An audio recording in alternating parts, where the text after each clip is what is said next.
আসসালামু আলাইকুম রহমতুল্লাহ। বিসমিল্লাহ, আলহামদুলিল্লাহ, ওসসালাতু ওয়াসসালামু আলা রাসূলিল্লাহি ওয়া বাদ। সম্মানিত দর্শক শ্রোতা, আমরা কুরবানির মাসাইল নিয়ে আলোচনা করছিলাম। চলুন শুরু করা যাক। কান বা লেজ কাটা পশুর কুরবানি বিধান কি হবে? যে পশুর লেজ বা কান অর্ধেক বা তারও বেশি কাটা, অর্থাৎ কোনো একটা, সে পশুর কুরবানি জায়েজ নয়। এখন দুইটা জিনিস, একটা হচ্ছে লেজ বা কোনো কান অর্ধেক বা তার বেশি কাটা। লেজের অর্ধেক বা কোনো একটা কানের অর্ধেক বা তার বেশি যদি কাটা থাকে, তাহলে সে পশুর কুরবানি জায়েজ হবে না। আর যদি অর্ধেকের বেশি থাকে, তাহলে তার কুরবানি জায়েজ হবে।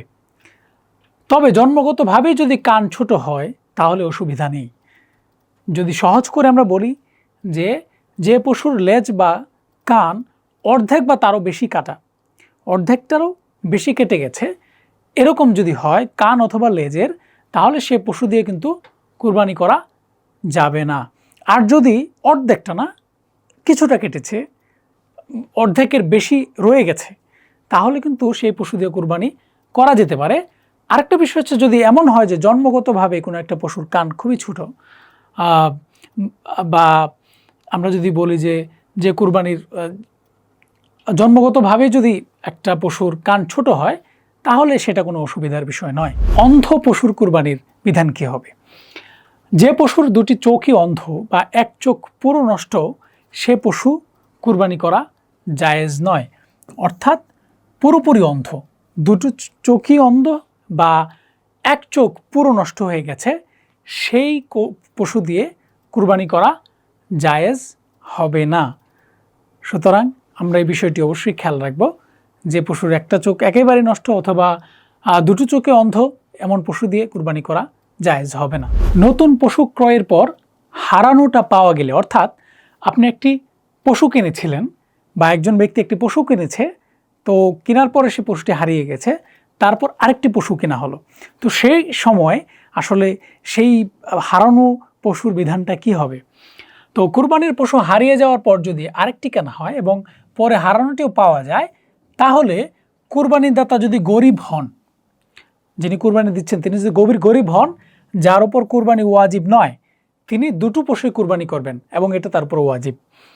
আর ধনী হলে কোনো একটি কুরবানি করলেই হবে, তবে দুটি কুরবানি করাই উত্তম। এখানে দুটি জিনিস দেখেন। একটা হচ্ছে, স্বাভাবিকভাবে আমরা যেটা মাথার মধ্যে থাকতে পারে সেটা হচ্ছে যে কুরবানিতে যত গরিব হন, তাহলে কিন্তু দুইটাই কুরবানি করতে হবে।